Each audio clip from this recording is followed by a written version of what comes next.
We're all here because we know how unjust the electoral system is and how urgently we need to change it. Today's really an opportunity to start making this more concrete and make some plans about how we work together to get PR at the very latest by 2021. As supporters of electoral reform, we are riding a wave of public support, so it's brilliant that you're all here to make the most of it. There's new support that we can take and build and make into a massive, broad campaign for electoral reform, which is what we're hoping to do today. A huge thanks to Make Votes Matter for organising what could be a really important milestone in the path to PR. Today, together, we are taking a step down the road to a fair democracy.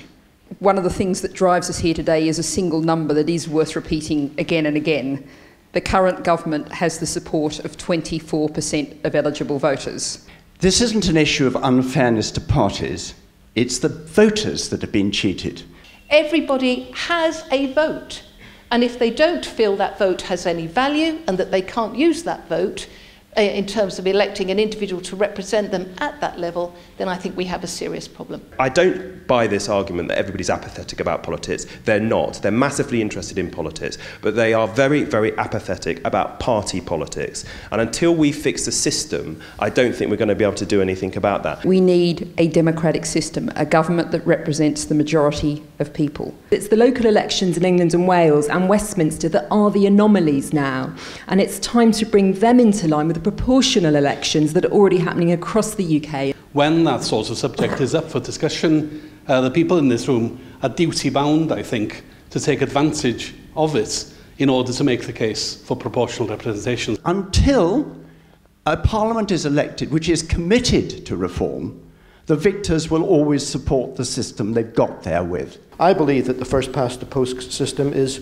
not fit for purpose in a multi-party democracy. I think it's not going too far to call it corrupt.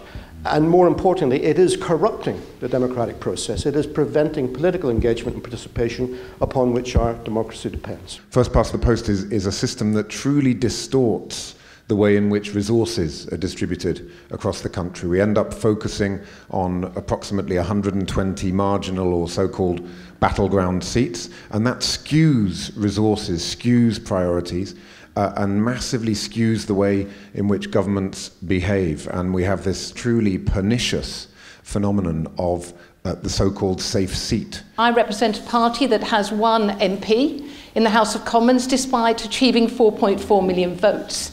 It is not sustainable to carry on with this first past the post, because the fact is we are a multi-party democracy now, but we have a two-party system. The old way of doing politics, the two tribes, the kind of binary nature, the two classes, all of that stuff, it's out of date.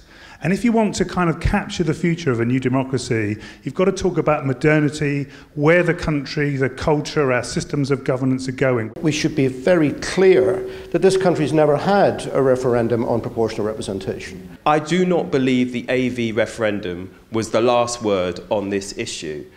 AV is different from PR. And I don't think a straight-up referendum, straight from first past the post to the single transferable vote, that isn't always the solution. Why don't we think about the New Zealand model, where they had a referendum on whether people wanted a proportional voting system, and then a second on which system to use. And we should ask a question if we have to. Do you believe that the representation of parties in Parliament should be in proportion to the votes they get at the election? Or something similar to that? And I think on that question, we probably would be heading towards a majority, if not a broad consensus in the British population. I think we should commit to a cross-party pledge, which, if it delivers a majority in the next Parliament, in my view, is a mandate for reform. It is a mandate for moving to a PR system. We could then potentially have a broader discussion about which kind of PR system, but I think a cross-party pledge, a cross-party manifesto pledge is absolutely the right way to go. Thank you very much.